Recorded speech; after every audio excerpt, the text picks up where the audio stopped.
Now, in other news, President Park Geun and other APEC leaders are currently holding their annual Asia-Pacific Economic Cooperation Forum in the Philippines. South Korea's leader is expected to lay out her administration's policy directives for inclusive growth. Hwang Sung reports from Manila.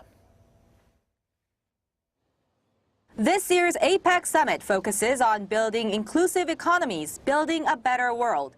The two-day summit brings together 21 world leaders from countries including the United States, Japan, and China. The APEC nations account for nearly 60% of global GDP and almost half of the world's trade volume.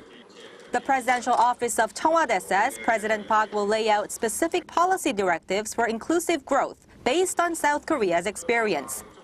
These include more support for small and mid-sized firms, human resources development, and bolstering rural communities. Ahead of Thursday's summit, President Park met with business leaders from APEC countries to hear the private sector's opinion on these issues. And as the summit is being held less than a week after the deadly terror attacks in Paris, attention is on whether the leaders will discuss measures for a collective fight against terrorism. At the G20 summit in Turkey last weekend, a rare statement denouncing recent terrorist attacks was adopted. President Park will wrap up her day by attending the closing ceremony of the APEC summit, where leaders will adopt a joint declaration on ways to build inclusive economies. Hwang Sung, Arirang News, Manila.